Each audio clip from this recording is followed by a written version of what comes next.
Hello, my name is Madison Edwards, and I am a biology major hoping to pursue my ultimate dream of becoming a pediatric dentist. I'm going to talk to you today about acetylcholinesterase, its function, its effect on organisms, and its mutations affect on organisms. To begin, acetylcholinesterase is an enzyme because it breaks down the neurotransmitter acetylcholine. Acetylcholinesterase is found in Homo sapiens and is located between nerve cells and muscle cells in the nervous system. Nerve cells will give a signal to acetylcholine that signals to contract a muscle or think a thought. Acetylcholine will pass this message on to your body and your body will respond.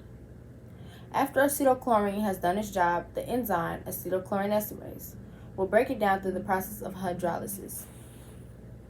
Acetylcholinesterase is an alpha-beta pleated sheet made up of 4 helices. I represented the alpha-beta helix sheets with arrows, and I used different colors to show the different alpha helixes. The middle alpha helix, which is the alpha helix with the purple, that is surrounded by the different alpha helixes, is made up of 3 amino acids: serine, histidine, and glutamate. Serine, whose codon is thymine, cytosine, and thymine, is made up of a carboxyl group, a hydroxyl group, and an amino group. Serine is polar and does not have a charge. Histidine, which is the pink ball, codon is cytosine, adenine, and thymine. It is made up of a carbon ring and an amino group, making it polar and positively charged.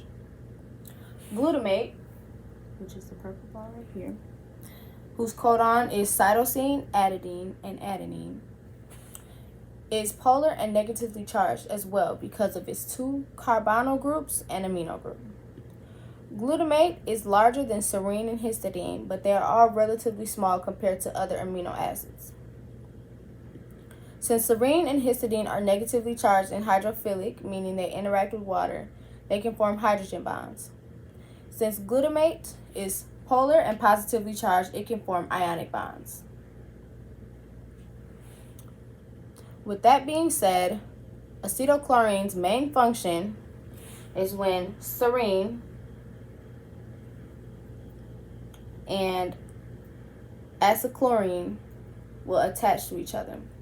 Serine's hydroxyl group will form a covalent bond with acetylchlorine's oxygen atom in the carbonyl group. Through the process of hydrolysis, which is the process of adding water to break a bond, the neurotransmitter acetylcholine will divide into 2 sections: acetic acid and chlorine. Acetylcholinesterase will progress a disease known as Alzheimer's. Alzheimer's is a disease that deteriorates your brain cells, causing memory loss. Acetylcholinesterase breaks down the neurotransmitter, which is a bad thing for people with Alzheimer's because they lose their memory. Doctors have come up with a solution that can preserve some of the brain cells that are deteriorating.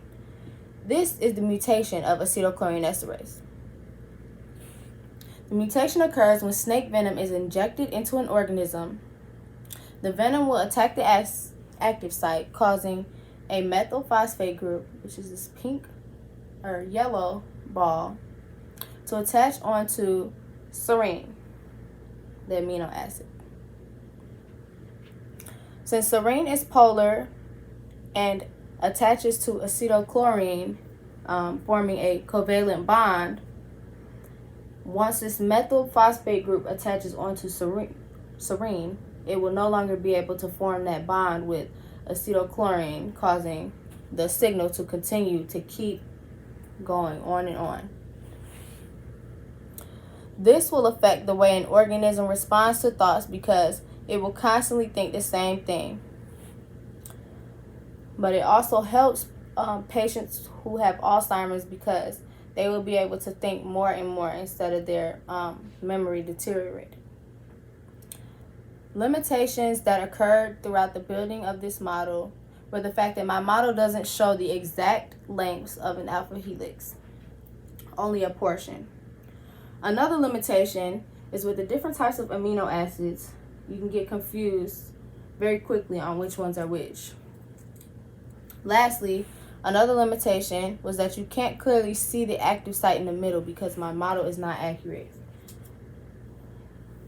As you can see, I tried to form each alpha helix around the middle alpha helix that has the active site. Overall, I had an amazing time creating this project, and I learned so much about the enzyme acetylcholinesterase.